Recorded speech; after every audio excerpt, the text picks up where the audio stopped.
Buenas tardes. How is everybody doing today?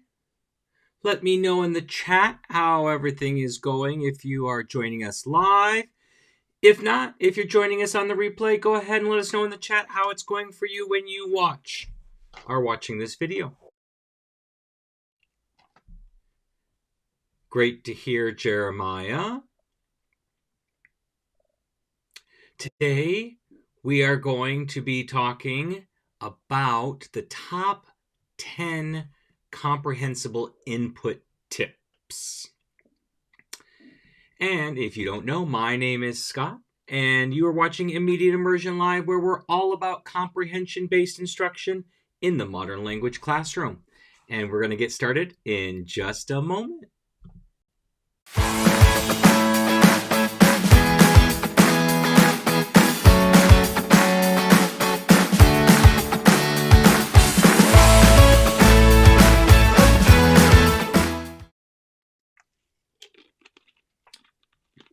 And welcome back. As I said, today we're going to be talking about the top 10 tips that I have for comprehensible input instruction. And so we're going to try to go through them. We're not going to be able to go them completely in detail. So, hey, Amina, the sun is finally shining, she says. I grew up in Michigan, so I hear you. When that sun comes out finally, it is a good day. Because it can snow as early as Halloween and snow all the way through Memorial Day.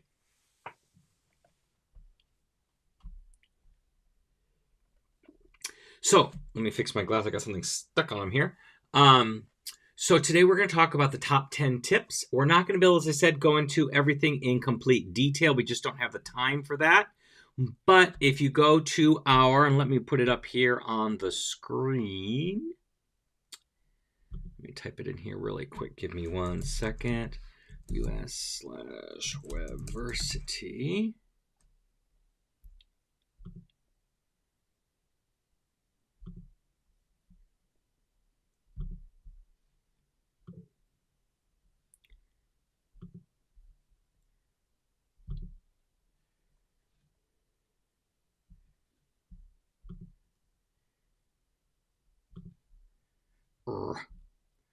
My computer is just not cooperating with me. Give me 1 second while I type faster. Try to at least. And change that so you can read it. There we go. You can go to mm.us/Webversity to get our Webversity Pro class, which goes into all of these things in much more detail. It's not our free masterclass. That's the basic 8 lessons. Our Webversity Pro course goes into much more detail with over 30 lessons that you can take part in. So if you want more detail on all of these things, our free masterclass, which is available here, covers some of this stuff, but not all of it. So it only covers about 8. It covers 8 lessons, and it doesn't cover all the stuff in detail. You'll need the Pro to cover all of this stuff. But let's go ahead and get started here. The first thing that's really important when you're doing comprehensible input is going slowly. We think we're going slowly, but for some students, we're not going slowly enough. And what does slowly really mean? There is a lot of ways you can go slow. So the first of which is in your speech. Yes, we want students to get to the natural cadence of the language, but at the same time, they may not be ready. So we need to slow down our speech. And if we're native speakers, I am not, but if we are native speakers from the language that we teach, it's harder for us to go slow. And you don't want to put spaces between each word. You want to slow down between the natural pauses of the sentence that you're saying.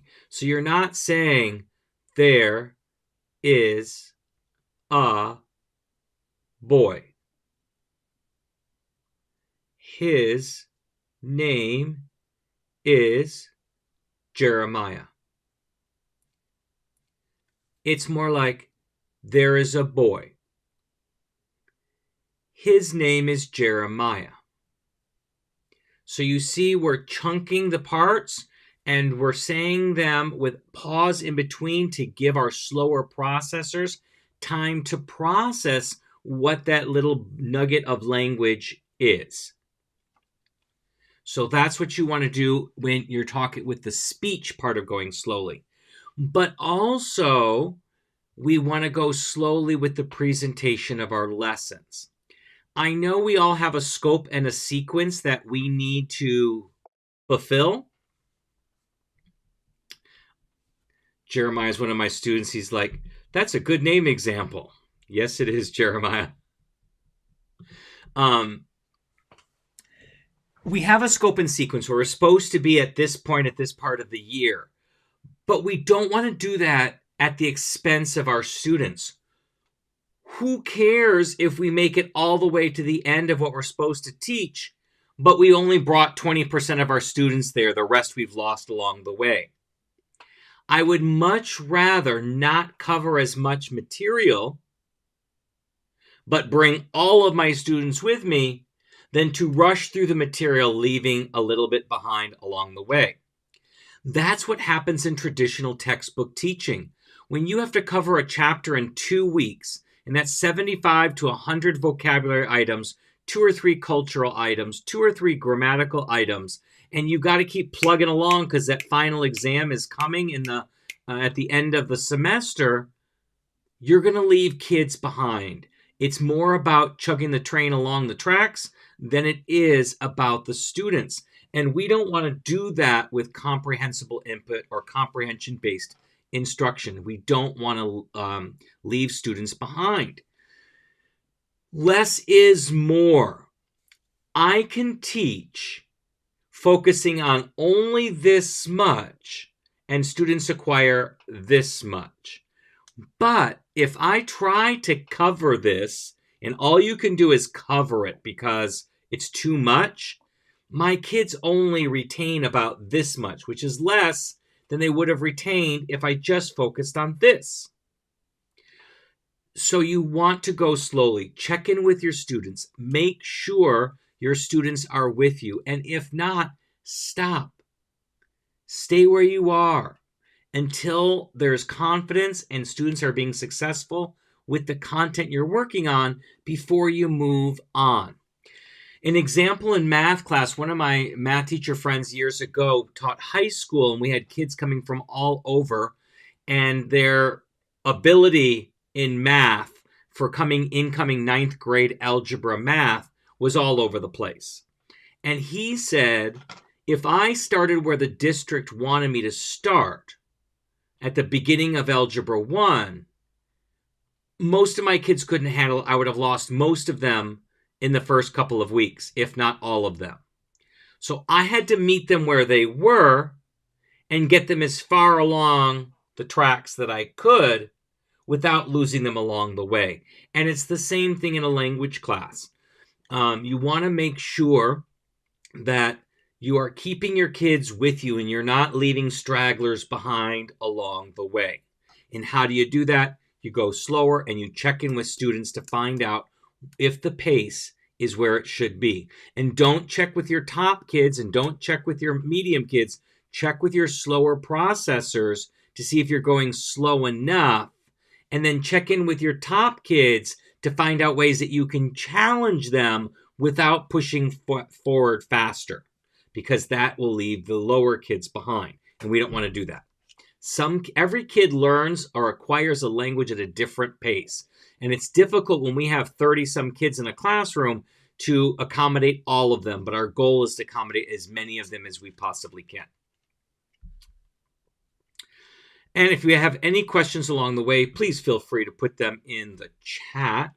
And I will check back if you're watching on the replay, or I'll address them live as we go along.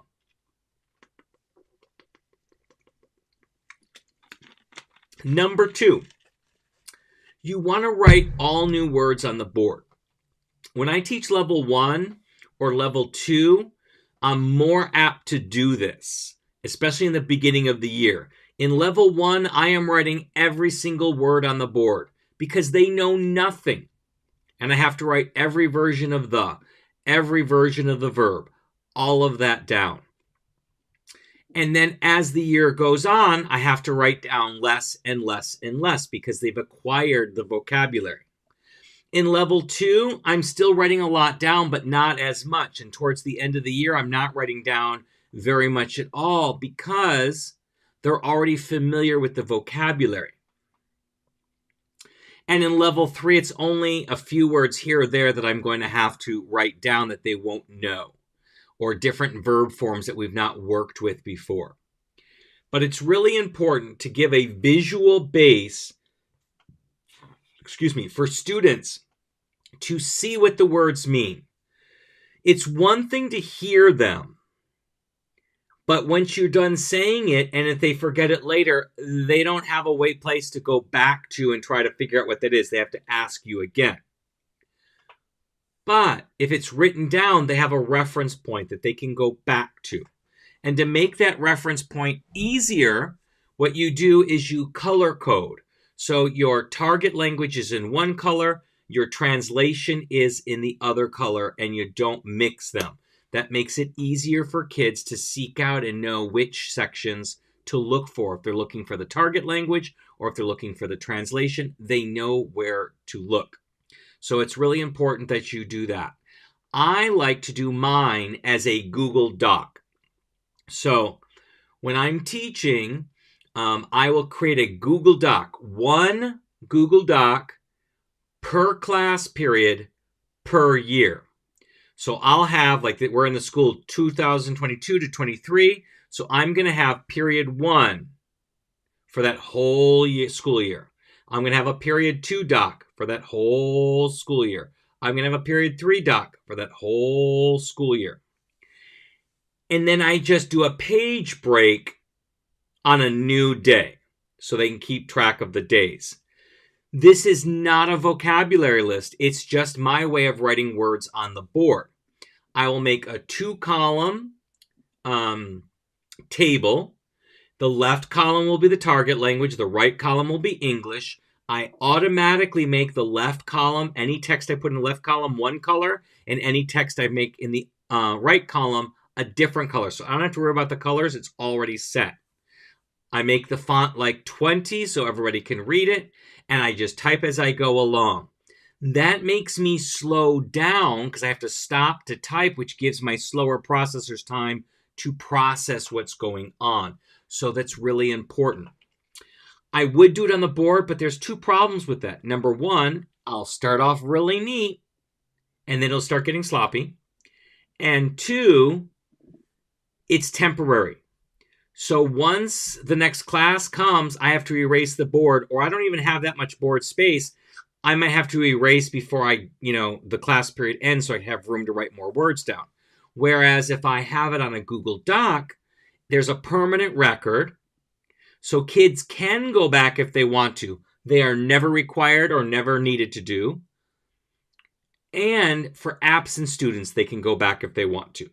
They can see those because I'll make the doc available. So you want to write new words. Again, it helps. It gives a visual anchor for the language that you're using. It allows them to be translated without you breaking the atmosphere of immersion because you're not stopping and using English or whatever the common language is. And it slows you down as the teacher because you need to go back to your computer, stop, type the words out. Once you have them, and if you have to refer to them again, just point to them back up on the board. So again, there's that visual anchor.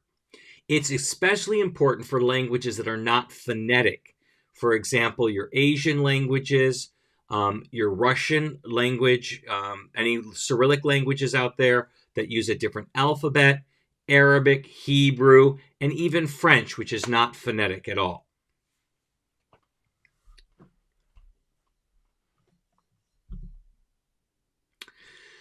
Next, you need to build a solid foundation.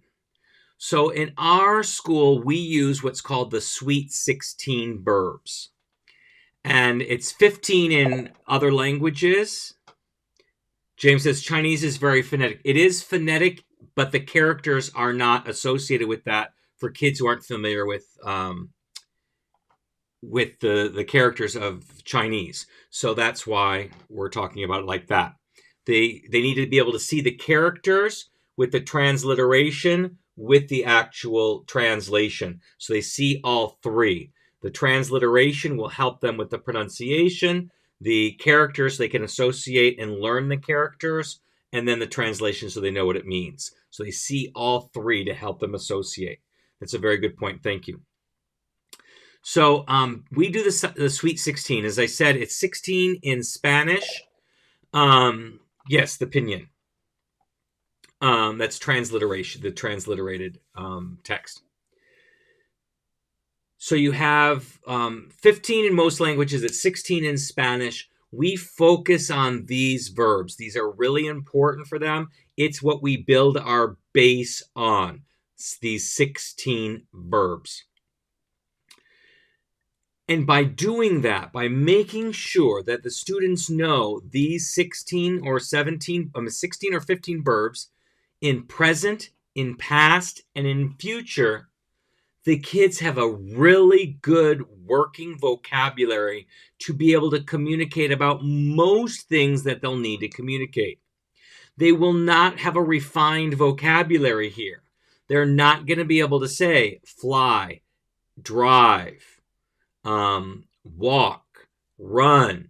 But we're focusing on the word go, which conveys all of that just in a non-specific way.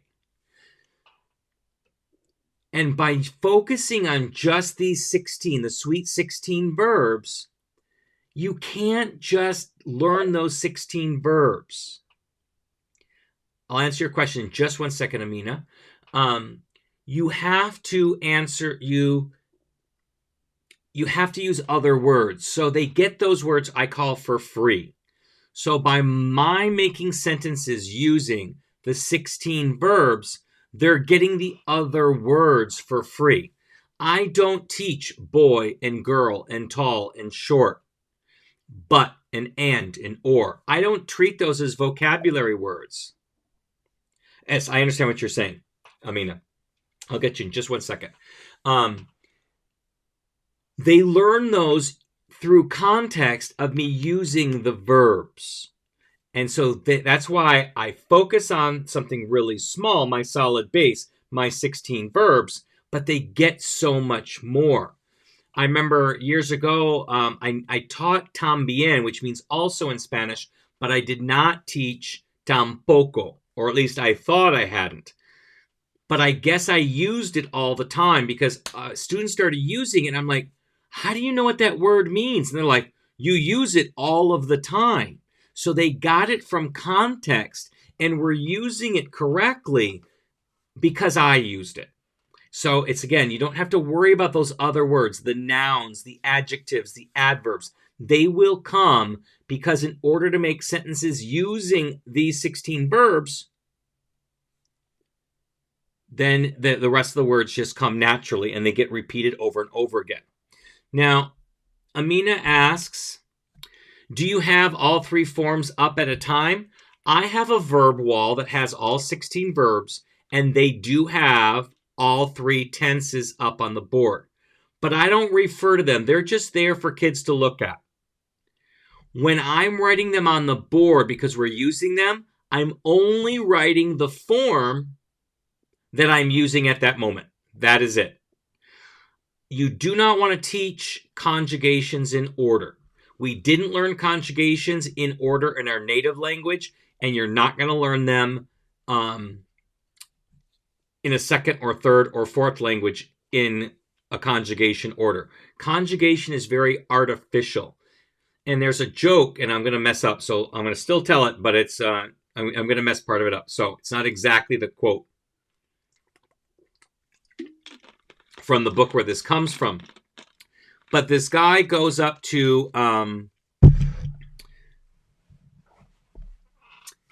goes up to, he's in France, and he goes up to someone and he goes, Je parle français, tu parles français, il parle français, nous parlons français, vous parlez français, il parle français.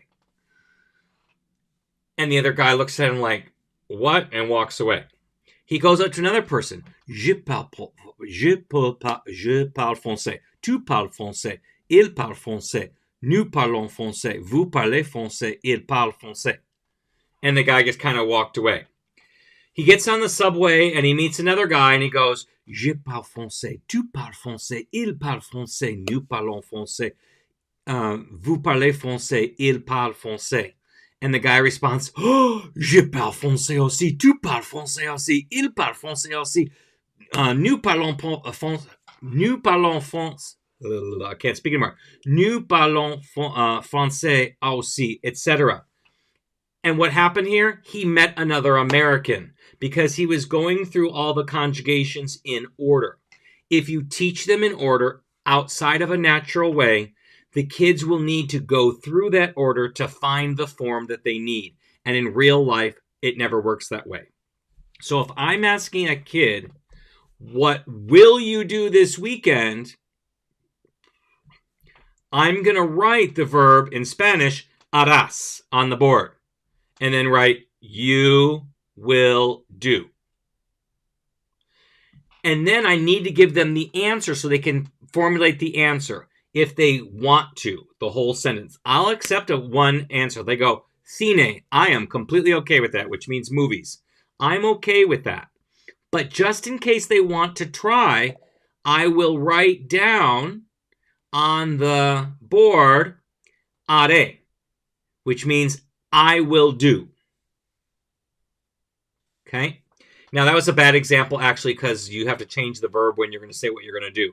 So, but you get my point. I'm only writing the forms that they need at that moment and that I'm using. I don't go, oh, I'm using the future you form, second person, singular, harás. I better write down first person, haré, harás, hará, haremos, harán. I'm not going to do all of that. That's too much. Just give them what they need at that moment.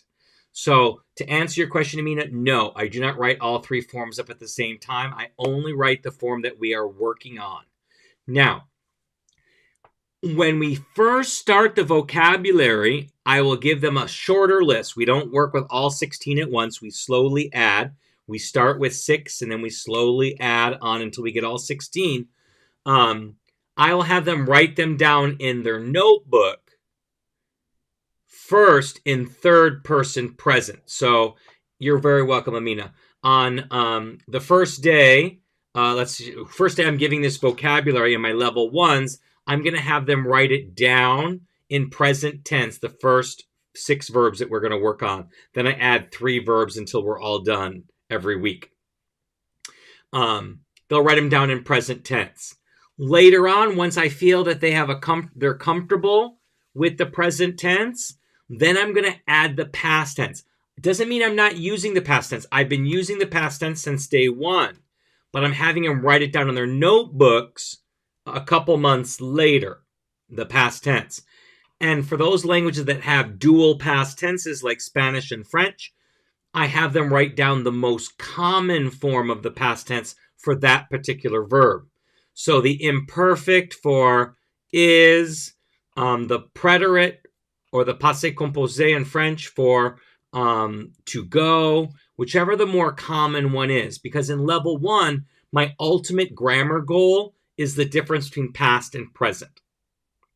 And in future, what we'll do is just the immediate future, the one with go. I'm going to do something.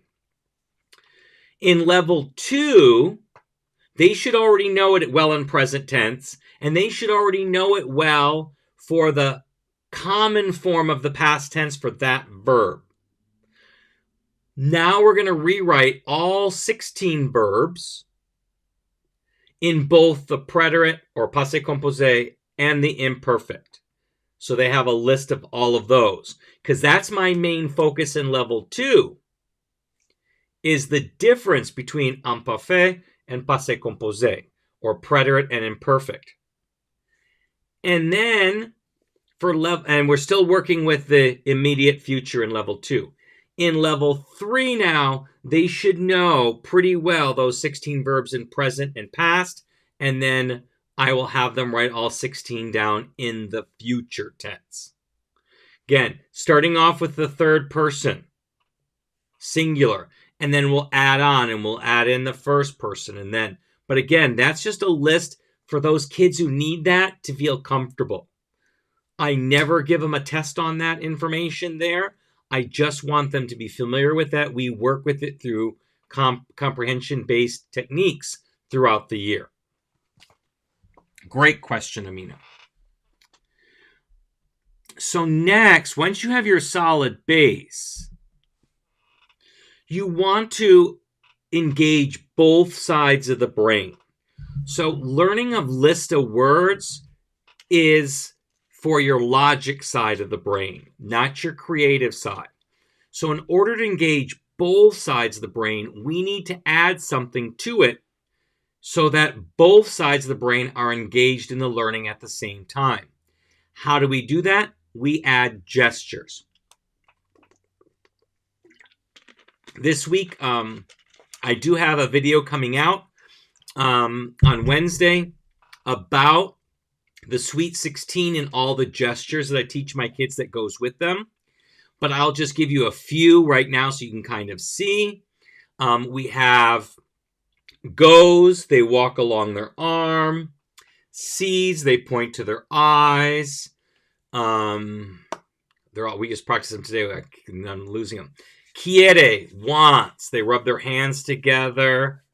Have, you take something and you make it your own, so that's have. Says to him or her, this is the person talking, this is the him or her, so they'll do this one. Puede, he or she can. They go, sí, se puede. So they make that little gesture. So every one of the 16 verbs, I have a gesture that's associated with it to help them remember. So I tell them while we're doing the gestures to think about what the word means. And then after our little practice that we do, we maybe spend 10, maybe 15 minutes practice these every day. Then I'm going to have them tell me what they mean at the end before we move on to our next activity. So they tell me what they mean. I make little flashcards with them on there so I know that we're getting through them all and that they're getting mixed up. But by associating gestures with the words, we are mixing the creative side with the logic side of the brain, unifying them together, and it makes a much more solid foundation. So pairing up the gestures with your solid foundation really helps kids get these verbs in their head. And then if you need to add gestures for past, we point to the back, and future, we point to the forward. And then present, we don't do anything.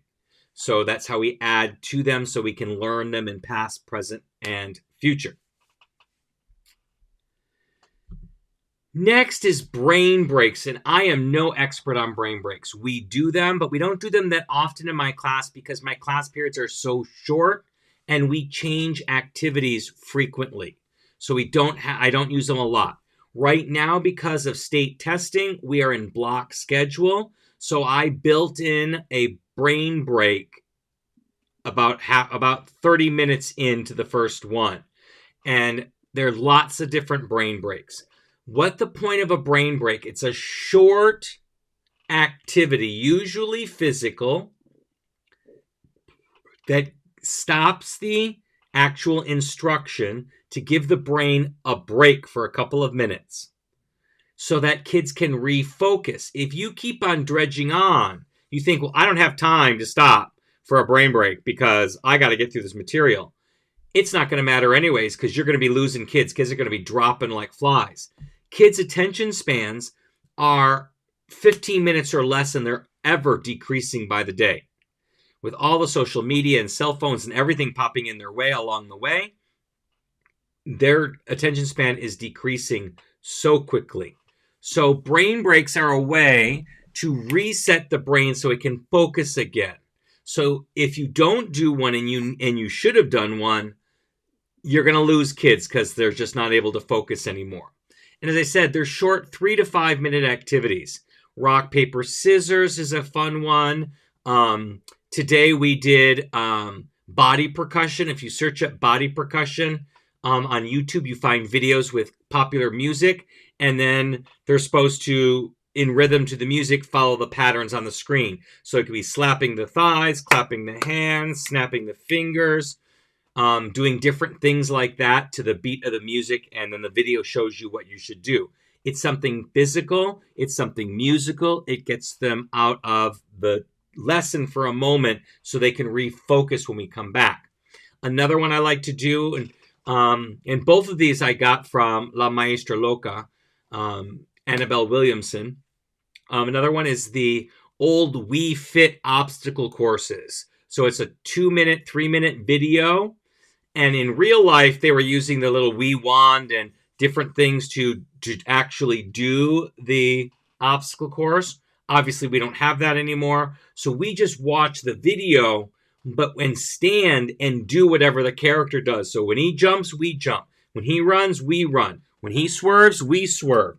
And you just do that for the 2-3 minutes. It gets kids up, gets their heart pumping a little bit. Then you can sit back down. If you're counting steps, easily you get 200 to 300 steps in that time really, really quickly.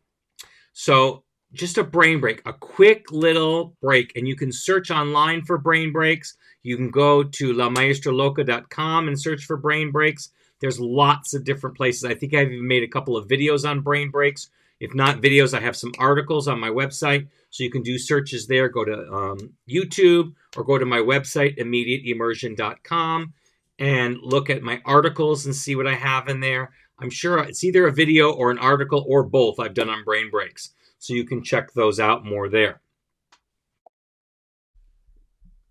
Sean says, I used my Switch to play games with the kids. Awesome. Anything you can do to get them up and out of their seats for a moment. I make my kids stand when we're doing songs. That's a little bit of a brain break for them because they're getting up out of their seat and they're moving around a little bit. And I do a lot of activities in a class period. You know, I do my word of the day. We do a warm-up. We have an inspiration slide. We do our song. And I haven't even gotten to the meat of the lesson yet. So we do a lot of activities in my 43 minutes. So I don't have to do as many brain breaks. But if I ever notice my class is lagging or they're being disruptive, any of those types of things, I can stop the class and say, okay, it's time for a brain break. And let's do one. I have a whole PowerPoint full or Google Slides full of different brain breaks that I use. And I'll just pull one up and that's what we'll do. There are also fitness videos you can find. I like Fitness in 5 or something like that. I don't like to use them for Spanish because they're made in Spain. And most of my kids that my kids are exposed to are Latin American kids. And they use the word coger, which is not an appropriate word in Latin American Spanish. And so they say things and my kids learn it. And then they make weird sentences out of that. So I don't want them to do that. So I don't like to use it because of that.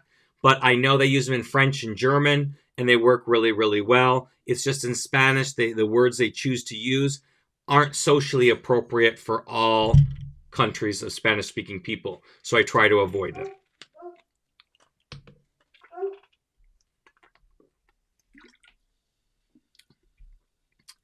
Okay, number 5, using the target language.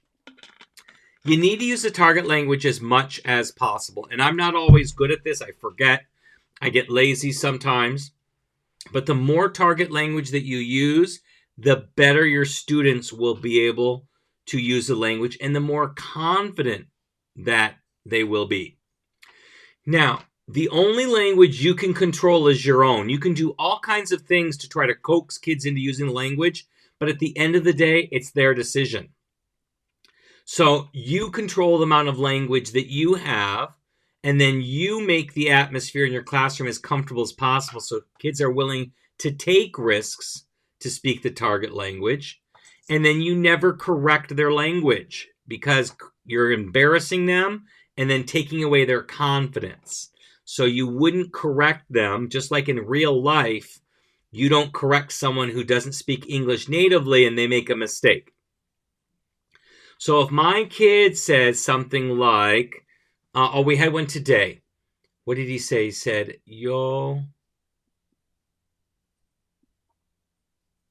something like yo comer tacos or something like that, which is obviously wrong. It means I to eat tacos.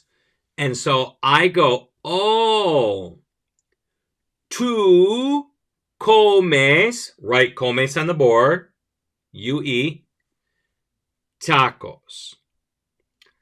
Yo no como, right? Como on the board. I eat tacos. Prefiero, right? Prefiero on the board. I prefer enchiladas. So I didn't correct him. I just showed him how to do it correctly. I rephrased what he said. Oh, you eat tacos? And then I needed to show him how the I form worked. I like tacos, but I prefer enchiladas. So I said, I don't eat. So he could see how to say, I eat tacos. And then I gave him something new, some new information. I prefer enchiladas. So that's how you correct them.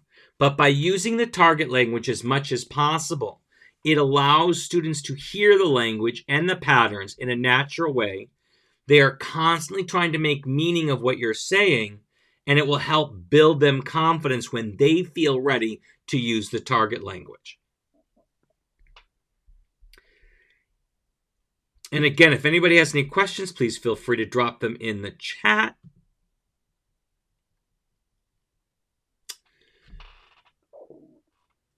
Number 6, I think we are on. 6, 7, 8, 9. Yep, 6. Scaffold. We need to scaffold our sentences. So here's an example. So if we only speak in short, choppy sentences, that's the only thing our kids were ever going to use. They're never going to graduate up. How could they? They've never heard what a longer sentence sounds like. But at the same time, I can't leave my slower processors behind. So I need to use short, medium, and long sentences constantly. And the medium and long sentences can't add any new information in there because my slower processors are probably not going to pick up on the medium and long sentences. So we can't leave them out of the loop by adding information in those sentences. So I can do a story like, there is a girl and her name is Sarah. I'm sorry, I did that wrong off the bat. There is a girl. Her name is Sarah. Class, there is a girl and her name is Sarah. Sarah likes to play basketball. Class, there is a girl named Sarah who plays basketball. So you see, I've added no new information in my longer sentences. I've just recombined the shorter sentences into longer ones. Scaffolding, so that my kids can hear the sentence that they understand easily plus the next sentence up. So they always have a place to grow. With your top students, you don't want to add more complex sentences because you're going to lose everybody else below them. But you can ask them more challenging questions. That's how you get them to be able to push themselves out of their comfort zone so they can grow. But it's really key. Start at the base, your short, choppy, build up to medium sentences, and build up to longer sentences. That also mimics the pattern in how I grade essays. Short, choppy sentences are C sentences. Medium-sized sentences are B sentences. They often have ands, buts, or ors, but not always. And then my A sentences are those longer sentences, often with becauses, therefores, and sinces, but not necessarily. And so my kids hear constant examples of that. When I'm writing readings for them to read, they're constantly seeing that. You want to see it in a really good form. The best novel I've seen that uses it is Pobre Anna or Pauvre Anna in French, or Arme Anna in German. It does it so much.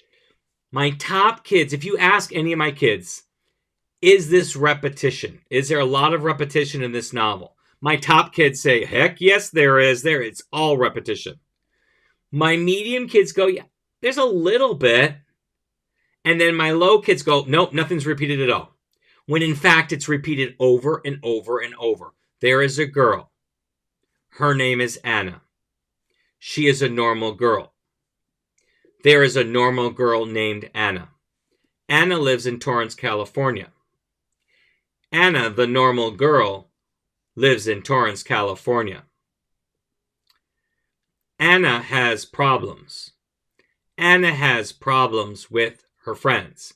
Anna has problems with her family. Anna is a normal girl who has a lot of problems.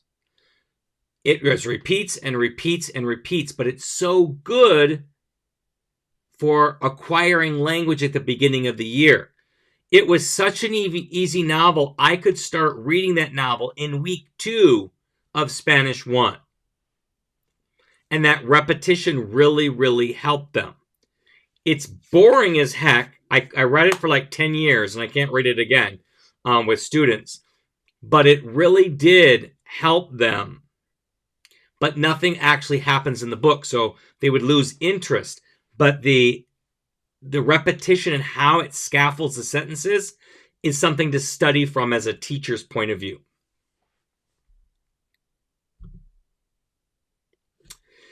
Be what you want your students to be. So if you want your students to speak your language with confidence, you need to speak the language with confidence. If you want your students to be attentive listeners, you need to be an attentive listener. So if I'm asking a question of a student, I am not thinking about the next question I'm going to ask the next student. I am listening to what that student is saying so I can formulate my next question based on their answer. If I want my kids to speak in the target language, I need to speak in the target language. If I want my kids to use longer sentences, I need to use longer sentences. If I want my kids to use the word but, like in a sentence, then I have to use the word but in a sentence. I remember a French teacher told me one of the hardest words she said she taught in level 1 was mais, which means but in Spanish. In French, sorry. And I'm like, really? I never have to spend any time on pero. Not at all. I just use it in a sentence every time I can. Whenever I can put a but in a sentence, I put a but in a sentence, and the kids learn it. I know the word for but in Japanese only because a teacher that I was observing, Betsy Paskavan, in Alaska, she teaches her kids for new words that are difficult for them to acquire. She'll assign the word to the kid.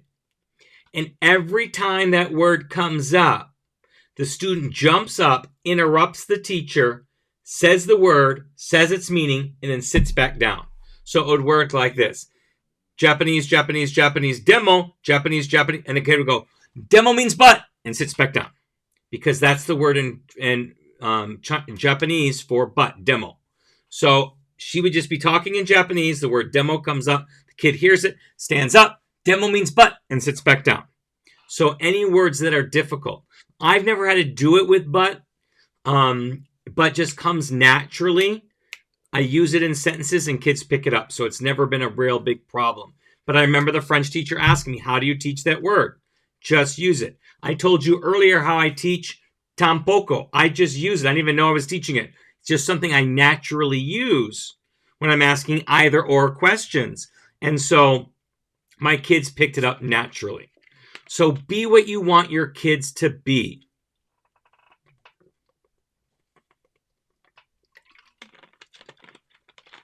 Next, don't force, celebrate.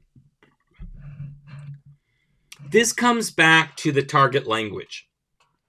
We don't want to force students before they're ready to produce language. That's going to shoot down their confidence and they're not going to want to speak. James says that works for respect as well. Absolutely. So when we're talking to students and we want them to use the target language, forcing them is not going to work. They're going to associate it with a negative experience. Same thing with asking them to answer in complete sentences. First of all, we as a society do not speak in complete sentences. We write in complete sentences, but we don't speak in complete sentences. I mean, obviously I'm doing a presentation now, so I'm speaking complete sentences. But in a conversation, what are you doing this weekend? I'm going to the movies. Who are you going with? Some friends. What movie are you going to see? Batman. Can you think about how awkward that would be? Where are you going? What are you going to do this weekend? I am going to go to the movies this weekend. With whom are you going to the movies? I'm going to the movies with my friends. And what movie are you going to see? I'm going to go see Batman. It just sounds artificial because we don't speak that way. I remember I love my German teacher to death. Amazing teacher. I learned a ton. But my confidence level in speaking German was low because two things she did. Always asking for a complete sentence, and then whenever I made an error, would stop me in the middle of my sentence to correct me. So we don't want to force it.